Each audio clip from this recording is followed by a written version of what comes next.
A graça e a paz do Senhor Jesus Cristo, meus queridos irmãos. Hoje nós vamos iniciar, dentro do projeto Toda Escritura, um novo livro da Bíblia. O segundo livro da Bíblia é o livro de Êxodo. E antes de nós começarmos a fazer a análise do capítulo 1 de Êxodo, eu gostaria de falar alguma coisa sobre o livro propriamente dito. O título desse livro, Êxodo, não é o título em hebraico, esse é o título grego do livro. O título em hebraico tem a ver com as primeiras palavras do livro. Aliás, os primeiros livros da Bíblia, os 5 primeiros livros da Bíblia, primeiros Gênesis, Êxodo, Levítico, Número e Deuteronômio, o nome deles em hebraico é o nome das primeiras palavras de cada livro. As primeiras palavras de Êxodo são as seguintes: são estes os nomes, ou eis os nomes. Ao pé da letra, eis os nomes no hebraico. A expressão é o Eler Shamosh. Geralmente, se não se fala no hebraico, Shamot, o Elet Shamot, fala só Shamot, ou seja, nomes, é como eles chamam o segundo livro da Bíblia. E aí, depois nós temos que falar sobre qual é a conjuntura histórica desse livro. Esse livro, ele narra o que aconteceu nos últimos meses de Israel na servidão do Egito, depois de passar 430 anos lá, e o livro vai até cerca de 2 anos depois da saída deles do Egito. Quase 2 anos. É esse o período de Êxodo. Isso tudo acontece ali por volta de 1440 a.C. O objetivo do livro de Êxodo é apresentar uma resposta de Deus no sentido de redimir Israel, libertar Israel da escravidão e tornar Israel o povo da aliança. Esse é que é o objetivo do livro de Êxodo. E para isso ele vai contar algumas coisas. Ele vai contar a opressão que os israelitas sofreram no Egito, o nascimento e chamada de Moisés, a libertação do povo lá do cativeiro do Egito, e aí é onde fala das 10 pragas e do Cordeiro Pascal. Depois fala da promulgação da lei, onde são recebidos os 10 mandamentos e mais 2 outros aspectos da lei, né? Tem a lei espiritual e moral, aí depois tem a lei civil e depois tem a lei cerimonial, digamos assim, e finalmente a construção do tabernáculo. Esses são os assuntos do livro de Êxodo.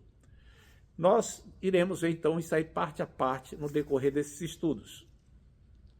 Mas hoje nós veremos apenas o capítulo 1. O capítulo 1 que começa da seguinte maneira: são estes os nomes dos filhos de Israel que entraram com Jacó no Egito. Cada um entrou com sua família. E aí segue uma relação de nomes e vai até o versículo 5, quando diz que eram 70 pessoas, fora José e sua família. E no versículo 6 diz que faleceu José e todos os seus irmãos e toda aquela geração. E aqui, então, nós temos um panorama do que aconteceu durante séculos. Nesse pedacinho de nada, transcorreram mais de 400 anos. E ele faz uma observação acerca desse período no versículo 7. E diz assim: mas os filhos de Israel foram fecundos. Aliás, uma observação aqui. Lá no versículo 1 fala em filhos de Israel.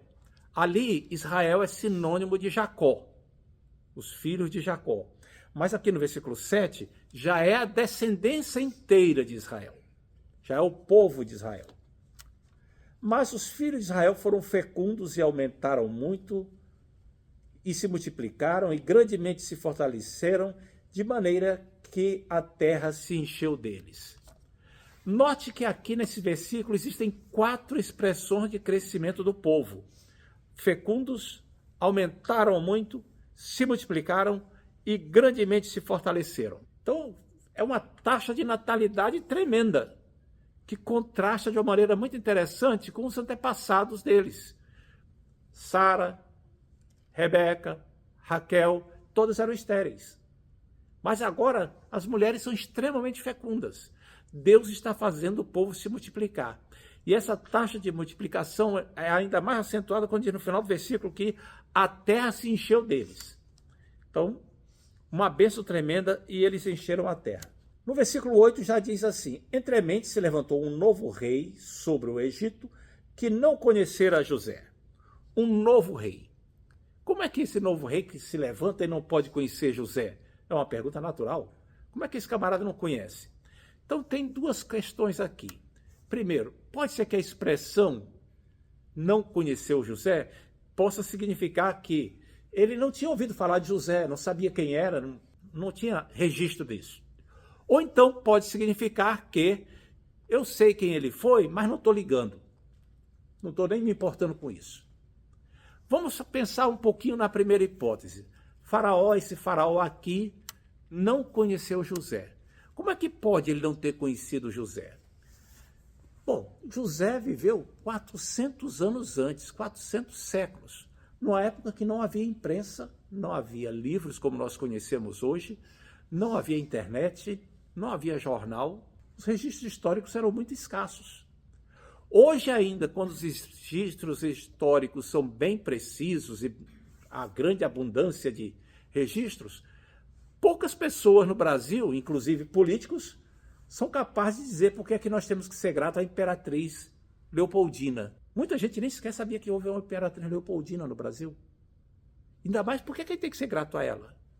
No entanto, ela não viveu há 400 anos atrás. Viveu há pouco mais de 150 anos. Precisamente 200 anos. Metade do tempo. E nós temos livros, jornais da época, registro na internet, e as pessoas não lembram. Porque passou muito tempo e a memória da gratidão vai caindo no esquecimento.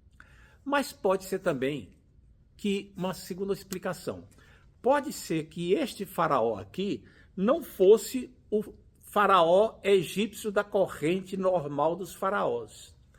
Quando os israelitas chegaram, quando o povo de Israel chegou ao Egito, é provável, segundo os historiadores, que quem estivesse governando aquela parte do Egito, chamada Baixo Egito, não fosse os egípcios de origem, e sim um povo que veio lá, atravessando Canaã, entrou lá, um povo semita chamado Ixos.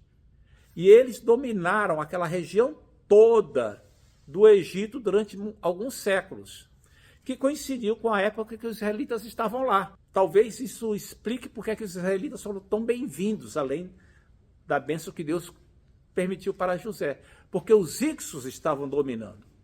Só que quando foi, depois de alguns séculos, os egípcios se organizaram e expulsaram os Ixos. O faraó Amoses expulsou os Ixos. E aí todos aqueles que eram simpatizantes dos Ixos passaram a ser oprimidos. Tiveram que fugir do Egito. Tiveram que se sujeitar. Então pode ser que esse faraó lá fosse esse Amoses aqui. Agora, pode ser também que a explicação seja que o faraó sabia, mas não estava ligando. Não queria nem saber. A gente não sabe, não tem como apurar qual das duas ideias é a verdadeira. Mas pode ser que o faraó tivesse essa conduta também. Até por causa do que ele fala nos versículos 9 a 11. Veja o que ele diz no versículo 9 a 11. Ele, faraó, disse a seu povo: eis que o povo dos filhos de Israel é mais numeroso e mais forte do que nós. Não era. Isso é discurso de político para impressionar a população. Note que ele está falando para o povo, para poder convencer as pessoas.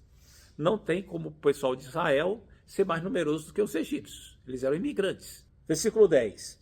Eia, usemos de astúcia para com ele, para que não se multiplique, e seja o caso que, vindo a guerra, ele se ajunte com os nossos inimigos, peleje contra nós e saia da terra. Aí, versículo... Então, note que aqui que o interesse deles era conservar o povo da terra para continuar trabalhando. Ele queria sujeitar o povo a trabalhos forçados, à escravidão, e impedir que o povo saísse. Esse era o grande objetivo. Então, pode ser que até que conhecesse José, soubesse quem era José, mas não estou nem sabendo quem ele era, não me interessa, quero continuar fazendo o povo ficar no cativeiro. Nos versículos 11 a 14 diz assim: e os egípcios puseram sobre eles feitores de obras para os afligirem com suas cargas. E os israelitas edificaram a Faraó as cidades celeiros de Pitom e Ramsés. Essas cidades já foram localizadas pela arqueologia. Hoje em dia se sabe que cidades eram essas. 12. Porém, quanto mais os afligiam, tanto mais se multiplicavam e se espalhavam, de maneira que se inquietaram por causa dos filhos de Israel. Então os egípcios, com tirania, faziam servir os filhos de Israel, e lhes fizeram amargar a vida com dura servidão, em barro e em tijolos, e com todo o trabalho no campo, e com todo o serviço em que, na tirania, o serviam. Então aqui está muito claro qual era o interesse dele, que era o interesse econômico de conservar o povo lá. E ele diz uma coisa interessante, diz assim: e ele se junte com o inimigo e peleje contra nós. A suspeita aqui era que aquele povo lá pudesse, quando os inimigos chegassem, Israel se reunir com esses inimigos, se juntar com esses inimigos. O que indica, então, que os egípcios tinham inimigos. Eles estavam preocupados com esses inimigos. E essa ideia de que alguém que está comigo se juntar ao inimigo e batalhar contra mim, não é uma ideia estranha na Bíblia. Lembre que o rei Aquis conservou Davi junto com ele lá no meio dos filisteus, e quando foi lá para as tantas, os conselheiros dele disseram assim: Davi vai se virar contra nós. Então Davi teve que sair de lá, porque disse assim: então, nós temos medo que quando nós formos lutar contra Israel, Davi se volte contra nós. Isso é o que se chama, em linguagem histórica, de quinta coluna. É alguém que está no nosso meio, que se une ao inimigo para nos derrotar. O temor de Faraó fazia sentido, porque os íxos eram povos semitas, os israelitas eram povos semitas. E os israelitas estavam lá na terra de Gósen, que era na fronteira com Canaã. Se os íxos voltassem, ou decidissem invadir, ou os povos do mar, que deram origem aos filisteus depois, invadissem também, os israelitas poderiam se juntar a eles. Note que nos versículos 10 a 14, ele usa algumas expressões para falar sobre como é que vai tratar o povo. Ele diz assim: usemos de astúcia, puseram feitores para os afligirem, depois diz que os tratou com tirania, depois no versículo 14 diz que fizeram amargar a vida deles com dura servidão, e depois fala novamente em tirania. Aqui é um conjunto de 7 expressões que fala da opressão tirânica sobre aqueles que trabalham. Aqui começa a condenação bíblica ao abuso dos trabalhadores. Aqueles que têm práticas trabalhistas condenáveis, como maus tratos, tratando-os quase como se forem escravos. Isso já existia, continua a existir e ainda hoje existe. E a Bíblia aqui, já do seu início, já no começo do segundo livro, condena esse tipo de comportamento. Tratar empregados, tratar trabalhadores de forma tirânica, com opressão, fazer deles como que escravos. A Bíblia é muito enfática disso aqui, vai daqui até de uma forma explícita no livro de Tiago. O livro de Tiago é bem duro sobre isso, mas aparece também lá no livro de Apocalipse, quando fala daqueles que são mercadores de vidas, que negociam com vidas humanas. Muito bem, no versículo 12 tem a expressão assim: mas quanto mais os afligiam, tanto mais se multiplicavam e se espalhavam. É interessante que a intenção de oprimir Israel para Israel diminuir deu um tiro pela culatra, né? Ou seja, deu o efeito desejado, porque quanto mais oprimia, mais crescia. Até parece o que aconteceu com a igreja. Lá no livro de Atos diz que, Atos capítulo 8, versículo 4, que os que foram dispersos pela perseguição iam por toda parte pregando a palavra. Um século e pouco depois, Tertuliano, diante da perseguição da igreja, ele cunhou uma frase que ficou muito famosa: o sangue dos mártires é a semente da igreja. Quer dizer, quanto mais você persegue, mais a igreja sai crescendo por aí. Ela se espalha e sai crescendo. Foi o que aconteceu com eles. O povo foi crescendo cada vez mais. E é interessante que o relato aqui bíblico vai mostrar que as 3 tentativas, os 3 artifícios que Faraó empregou para conseguir dominar o povo e fazer com que o povo diminuísse e ficasse escravo, todos os 3 artifícios deram errado. O primeiro, a opressão. A opressão não conseguiu diminuir a quantidade de israelitas, mas aumentou. Segundo, ele mandou com que as parteiras matassem as crianças do sexo masculino. E isso não aconteceu. As crianças continuaram a nascer. Não adiantou, as parteiras não obedeceram. Depois ele mandou que o povo, lá no versículo 22, lançasse as crianças no mar, no rio Nilo, para matar as crianças. Só que foi do próprio rio Nilo que saiu aquele que veio a ser o libertador do povo, que foi Moisés. Então tudo saiu errado nos planos de Faraó. Lutar contra Deus é um caso sério, né? Não tem como dar certo. A pessoa cai no ridículo. No versículo 15 a 20, vai falar agora da atuação das parteiras que enganaram Faraó. Diz assim no versículo 15: o rei do Egito ordenou às parteiras hebreias, das quais uma se chamava Sifrá e outra Puá, dizendo... Note que aqui não está dizendo que eram só duas parteiras. A população de Israel aqui já estava milhares e milhares de pessoas. Duas parteiras não dariam conta.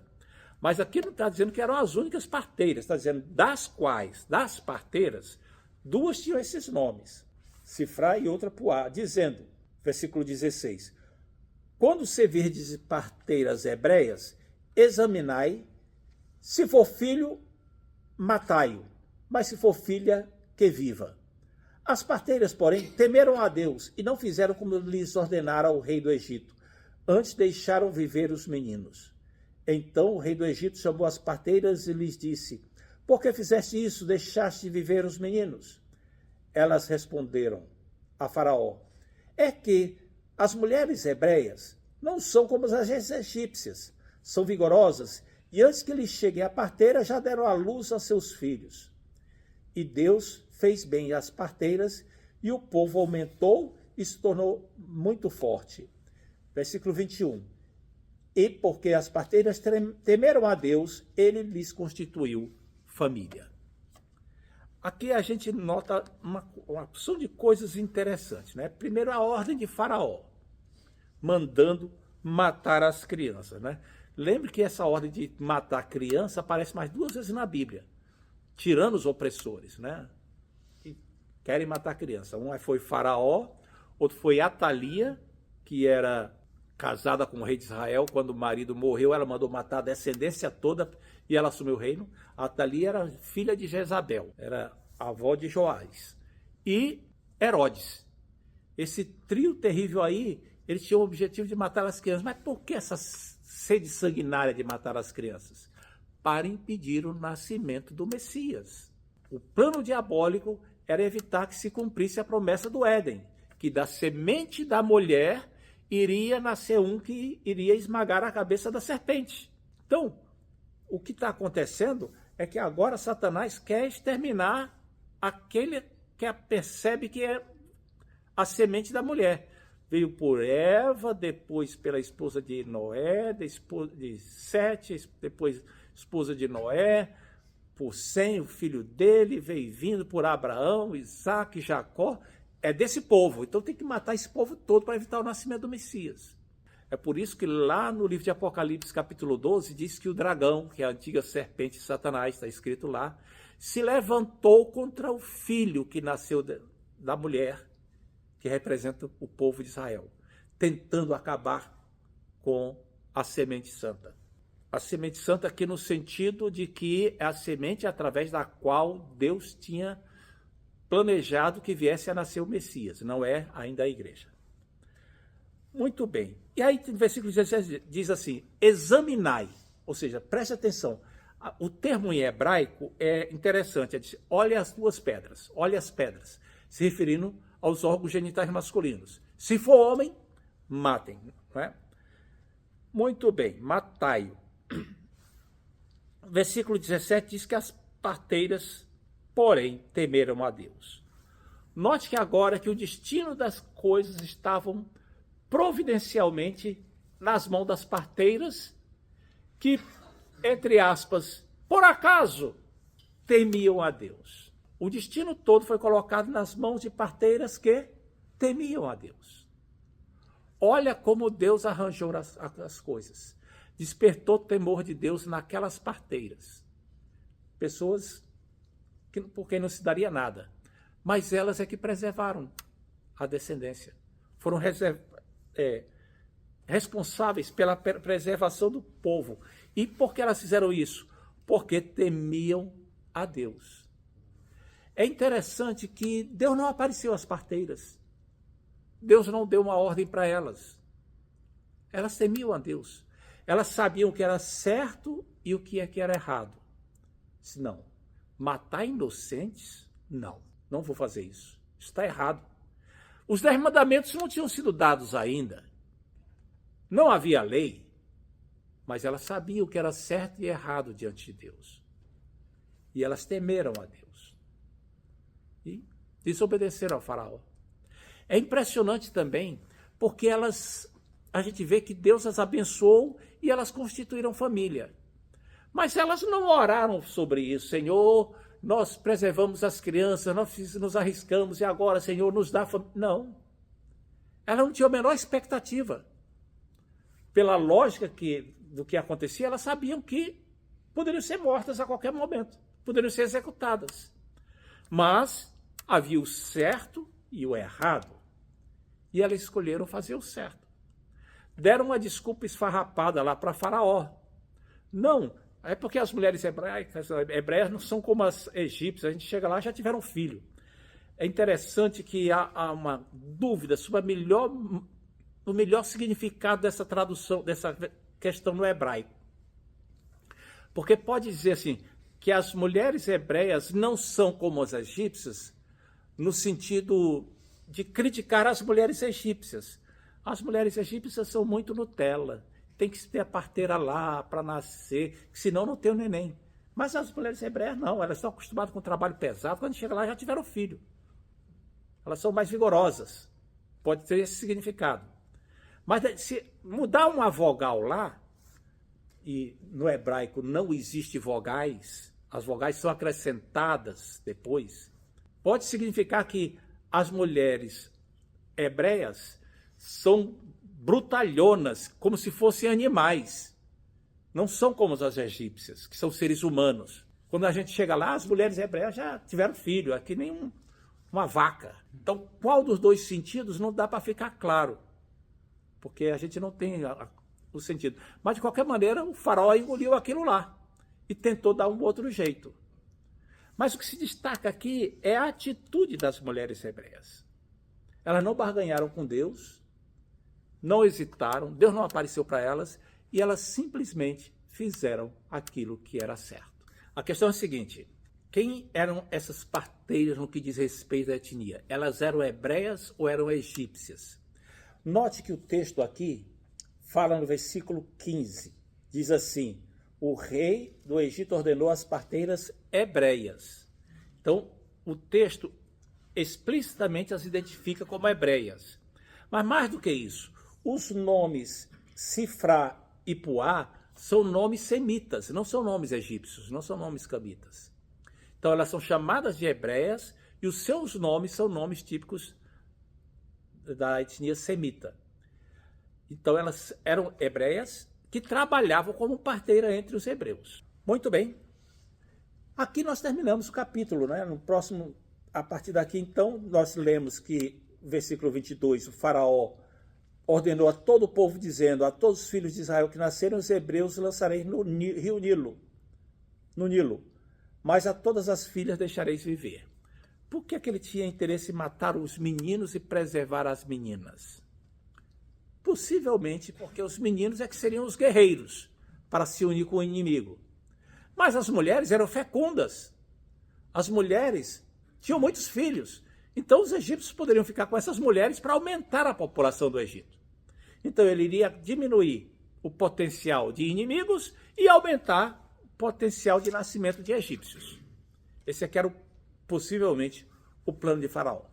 Tendo encerrado o capítulo, nós podemos pensar o seguinte, o que é que a gente pode trazer de lições práticas para a vida cristã a partir daqui?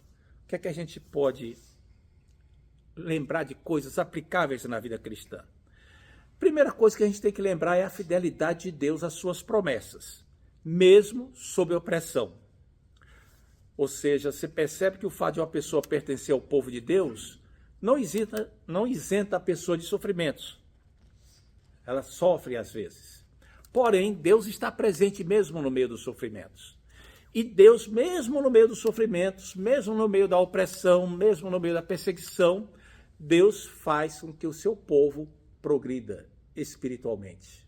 É possível haver progresso espiritual numa família que não nos compreende, numa sociedade que nos persegue, no emprego onde nós somos maltratados.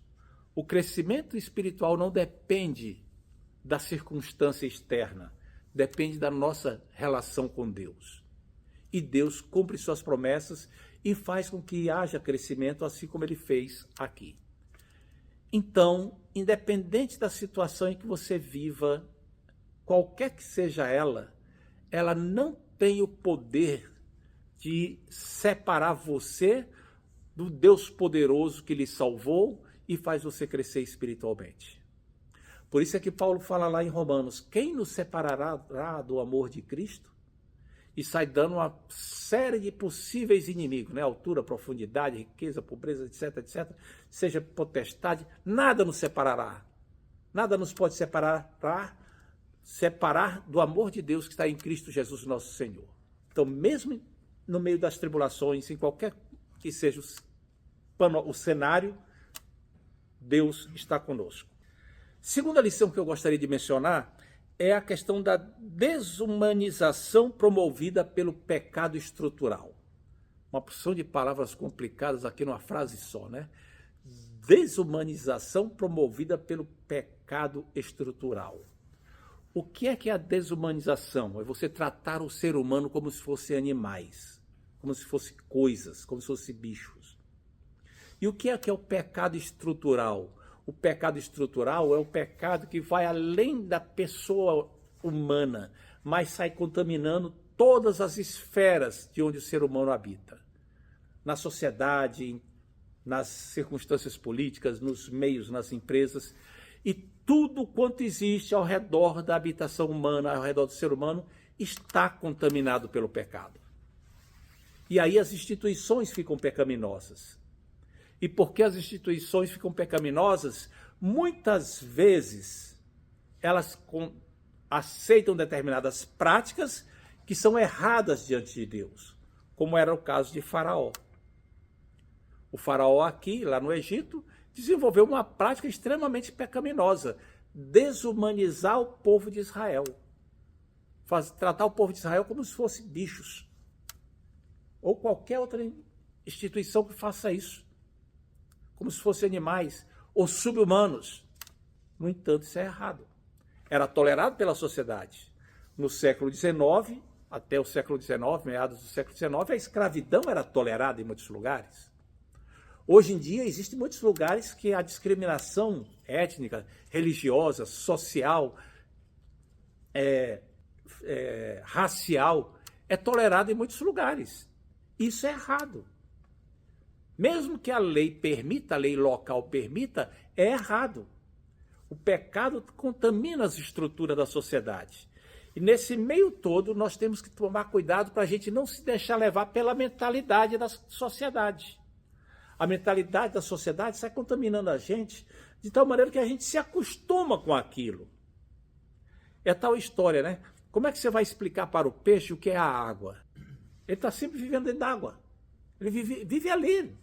Como é que você vai explicar para ele o que é a água? Não, é onde nós vivemos. Mas como assim onde nós vivemos? A pessoa nasce dentro de um determinado sistema, para ela, muitas vezes, é complicado compreender que existem coisas erradas, inerentemente erradas naquele sistema. Para isso, ela tem que comparar com a palavra de Deus. E aí a gente tem que desenvolver uma consciência ética diante de Deus que seja sensível à questão da justiça e da injustiça, de qualquer tipo de preconceito ou perseguição. Essa é uma segunda lição. Uma terceira lição, aqui é um pouquinho mais complicada e você vai precisar prestar um pouco mais atenção.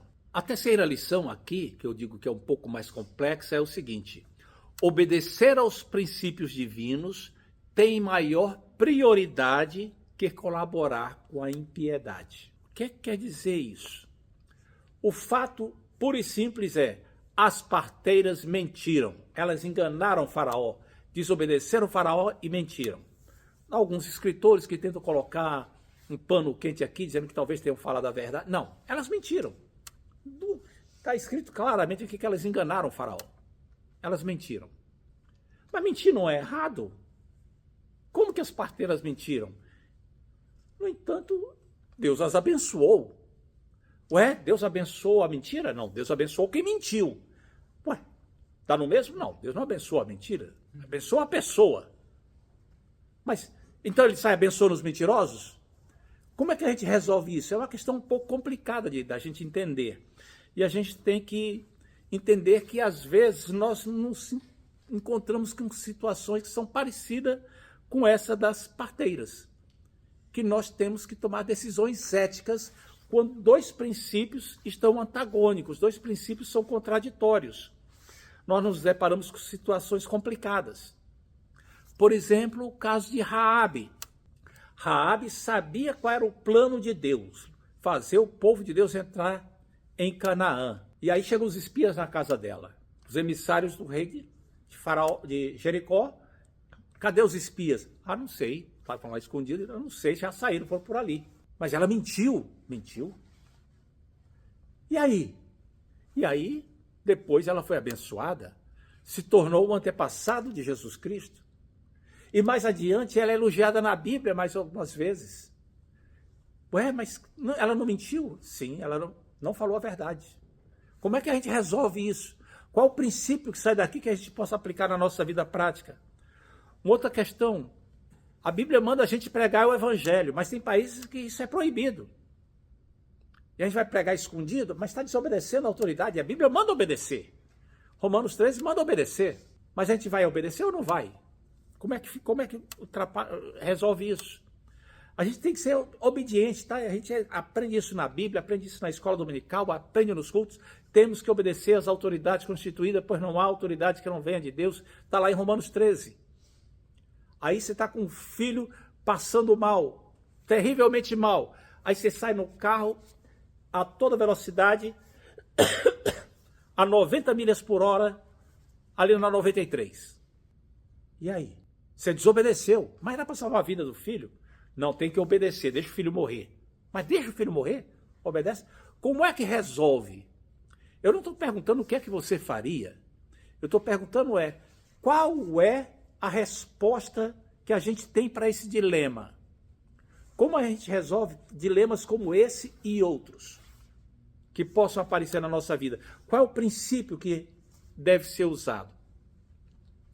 E aqui a gente tem que apelar para uma disciplina chamada ética, mais precisamente para a ética cristã, que é a disciplina que estabelece as normas de boa conduta, do que é que a gente para determinar valores, etc. E quando a ética começa a estudar questões como essa, a ética tem 6 respostas, 6 maneiras diferentes, 6 sistemas diferentes para tentar resolver essa questão. E os cristãos, de uma maneira geral, adotam um sistema que é chamado de absolutismo graduado ou hierarquismo ético. Outras palavrinhas complicadas. Mas esse sistema ele diz apenas o seguinte, que existem coisas que não são para ser tomadas sempre de uma determinada maneira, que dependendo como for, existe outra prioridade. Existem momentos que você tem que levar em consideração uma determinada lei e outros momentos que tem que levar em consideração outra lei. Isso não é novidade. Isso existe em tudo quanto é lugar. No direito, por exemplo, existem os princípios constitucionais. Tá? Na nossa Constituição, na Constituição brasileira, tem os princípios constitucionais. E lá tem alguns que às vezes são um pouco antagônicos. Não dá para levar os dois numa mesma, dependendo da situação, não dá para empregar os dois ao mesmo tempo. Você tem que dar mais valor a um do que a outro. A mesma coisa acontece nas operações militares. Existem os chamados princípios de guerra. Você tem que, em cada ocasião, você tem que enfatizar um princípio em detrimento de outro. Nos tratamentos de saúde, a mesma coisa. expor uma pessoa à radiação é terrível. Tem até uma série agora, um filme, uma série, não sei, falando do acidente do Césio 137 lá em Goiânia, não é? No entanto, uma pessoa que está com câncer tem que ser submetida à radiação. É certo ou errado submeter à radiação? Depende do que está sendo julgado. Depende, a cada momento você vai colocar uma coisa com maior preponderância, com maior prioridade do que a outra. E o que é que são os princípios que a gente pode colocar em vigor, ter em mente na hora de tomar decisões complexas? Então, nós precisamos ter em mente algumas poucas coisas. Primeira coisa é que existem conflitos morais. Temos que admitir que existem conflitos morais. Nós temos ocasiões que nós estamos diante de situações embaraçosas. Isso existe mesmo na Bíblia. Por exemplo, matar filho é certo? Não. Mas Deus mandou Abraão matar o filho dele. E Abraão ia obedecer. Oferecer Isaac em sacrifício. Suicidar-se, cometer suicídio é certo? Não. Mas Sansão cometeu um suicídio e entrou na galeria dos heróis da fé. É um dilema ético. Raabe escondeu os espias, mentiu. É certo mentir? Não. Mas ali foi, naquele momento. Então é um dilema ético. Agora, o maior dilema ético que aparece na Bíblia, por incrível que pareça, a maioria das pessoas não nota, é o dilema do Calvário. Todo mundo sabe que é errado o inocente sofrer pela culpa dos outros. Mas no Calvário, o inocente sofreu pela culpa de toda a humanidade. E nós percebemos que isso foi certo. Então existem dilemas morais. Existem questões que às vezes são complicadas. Não é? Então como é que você faz? Aí entra em vigor a segunda coisa que a gente tem que lembrar. Existem leis maiores e leis menores. As leis maiores e leis menores. As leis maiores, é claro, são as divinas, e elas são maiores que as leis humanas. Por exemplo, a Bíblia diz que Davi comeu os pães, ele e seus homens comeram os pães da proposição, que era lícito comer apenas os sacerdotes, mas foi para sustentar a vida. Então, o que é que quando Jesus usou esse argumento aqui, ele está dizendo o quê? Aquela lei que diz que não pode comer o pão da proposição a não ser os sacerdotes, não é maior do que a lei da preservação da vida. A lei da preservação da vida é maior do que aquela lei. Depois, falando da guarda do sábado, ele falou uma coisa semelhante. Ele disse que o sábado foi feito por causa do homem. Então, para salvar a vida, é lícito quebrar o sábado, mesmo que seja a vida apenas de um animal. Os apóstolos, quando foram confrontados e presos lá em Jerusalém por estarem pregando o evangelho, os membros do Sinédrio disseram para eles, olha, vocês parem de pregar o evangelho. E os apóstolos disseram, julgai se é lícito obedecer aos homens antes do que obedecer a Deus. Temos que obedecer aos homens, está nas Escrituras. Tinha que obedecer ao Sinédrio. Porém, Deus tinha dado a outra ordem. E, no caso, as ordens divinas são maiores que as ordens humanas. Tem que preservar aquilo que Deus falou. É isso aí que tem que ser levado em consideração. Muito bem. Uma terceira coisa a ter sempre em mente, que o amor a Deus está acima das relações humanas, ou seja, mesmo envolvendo vínculo familiar. Tenho que obedecer pai e mãe, tenho que honrar pai e mãe, mas se eles não querem que eu honre o evangelho, eu honro primeiro a Deus. Quarto, a obediência a Deus está acima da obediência ao governo. O governo não pode me proibir de orar. O governo não pode me proibir de adorar a Deus. O governo pode me proibir de pregar em praça pública. Sim, porque ele zela pela ordem na praça pública. Ele pode fazer isso. Não pode haver atividade religiosa não autorizada em ambiente público. O governo pode fazer isso. Não é perseguição. Ele está regulando o espaço público. Mas ele não pode me proibir de adorar. Isso acontece em vários países, e aí os cristãos adoram escondidos. É a igreja perseguida. Então, tem que obedecer primeiro a Deus do que ao governo. Se o governo diz assim, você tem que dizer onde é que estão os seus irmãos, que é para nós os perseguirmos, você tem que se recusar a dizer. Nesse caso aí, você está autorizado pela Bíblia a desobedecer ao governo. Note que aqui na questão não é só preservar a vida, porque é errado também você desobedecer uma autoridade legalmente constituída para proteger a vida de um criminoso condenado à morte que teve um julgamento justo. Você não pode esconder esse criminoso, porque aí você está desobedecendo um governo que está fazendo as coisas certas. Ele está punindo aquele que errou diante de Deus. Ele está trazendo a espada para punir o malfeitor. E aí diz, não, mas eu sou contra a pena de morte. Eu lamento que você seja contra a pena de morte, tudo bem. É um direito que você tem. Mas você tem que, nesse caso, entregar a pessoa. Não é meramente a preservação da vida.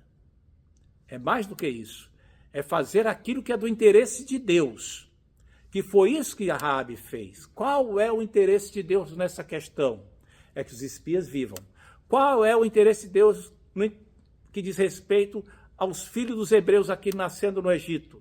É que eles sobrevivam. É lutar pelo interesse de Deus. E isso está na palavra de Deus. E, finalmente, tenha em mente que a prática da justiça diante de Deus está acima da veracidade para com os homens. A prática da justiça diante de Deus está acima do compromisso de dizer a verdade diante dos homens. Se eu notar que eu dizendo a verdade para alguém, eu vou estar concorrendo para a prática da injustiça, eu devo ocultar a verdade.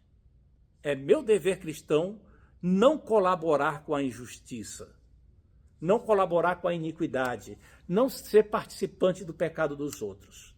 Por exemplo, se um traficante chega em algum lugar dizendo assim, cadê as crianças aqui? Eu quero pegar as crianças para a gente botar a serviço do tráfico.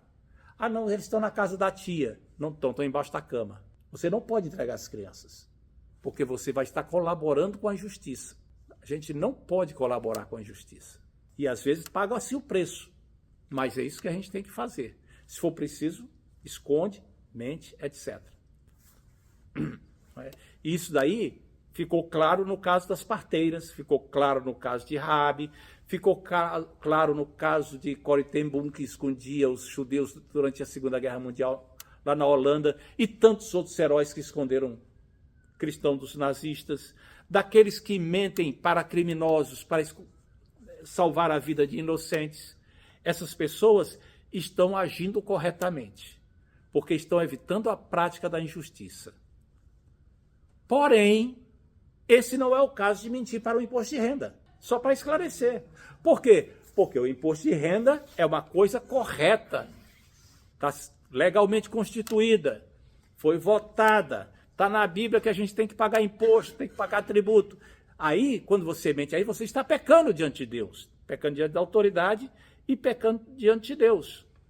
Não é o caso de que está com excesso de velocidade, o guarda chega e diz, não, mas se o guarda não multe, não, é porque eu estou indo salvar a mãe da forca e tal. Não. Inventar uma desculpa esfarrapada? Não, está errado. Aí, nesse caso, a mentira é terrível e vem a condenação. É válido você ocultar a verdade de quem quer praticar a injustiça, de quem quer praticar o mal, mas não nos outros casos. Você não pode mentir em seu próprio benefício, para poder evitar sofrer o dano, para poder se dar bem, porque eu não quero ser castigado. Não. Aliás, é bom lembrar que falar a verdade é obrigação. E às vezes existem circunstâncias, e é muito normal a gente ver isso em escola, né? Quando algumas crianças são pegas numa falta, e aí ela diz assim, não, mas você fez isso? Fiz sim. E aí o professor dá uma repreensão, ou dá um castigo, qualquer coisa assim, mas eu falei a verdade. Ué, falar a verdade é obrigação. Falar a verdade não perdoa a falta cometida, apenas evita que você cometa uma segunda falta. Você cometeu a primeira e a segunda seria mentir. Então, não implica em ser perdoado porque falou a verdade. A questão é outra, né? Ah, mas a pessoa falou a verdade, ela tem que ser punida porque falou a verdade? Não, ela não é punida porque falou a verdade. ela está sendo punida porque cometeu a primeira falta. Isso às vezes acontece muito, quem dá aula vê muito isso acontecendo, principalmente quem dá aula para criança e adolescente, né? Finalmente, a última coisa que eu gostaria de lembrar como aplicação prática seria que Deus age por meio de pessoas comuns. Deus age por meio de pessoas comuns, que muitas vezes não são valorizadas, que foi o caso das parteiras. As parteiras foram instrumentos de Deus para preservar o povo eleito e indiretamente, ou em última instância, melhor dizendo, preservar o Messias, para que o Messias nascesse. A história da redenção está cheia de heróis anônimos assim, de pessoas. A história da salvação cheia de pessoas anônimas. E quando eu estava preparando esse estudo, eu me lembrei de duas pessoas. Jeoseba. Alguém lembra de Jeoseba? Não, você não está lembrado de Jeoseba? Dê glória a Deus pela vida de Jeoseba. Jeoseba foi a tia do rei Joás, que quando a Atalia estava matando todos os descendentes da linhagem real, ela pegou a criança e saiu correndo com ela e a ama e escondeu a criança e a ama num determinado quarto lá. Essa criança, Joás, era o único descendente da linhagem real que veio até Jesus Cristo. E a Jeoseba, a gente nem lembra dela, ela salvou o único representante da família real. E a ama, que a gente não sabe nem o nome da ama, que ficou tomando conta da criança. Heróis anônimos. Pessoas que a gente não sabe direito o nome, quem são? São pessoas que Deus usa para cumprir propósitos que depois vão se mostrar grandiosos. O que é que a gente fica tendo em mente, então? É que nós temos que agir sempre com fidelidade, agir sempre com correção, fazer o que é certo, sem interessar em ter ganhos maiores ou menores. Simplesmente fazer o certo, porque é aquilo que Deus espera de nós. Amém? Que o Senhor Jesus nos abençoe, em nome de Jesus. Amém.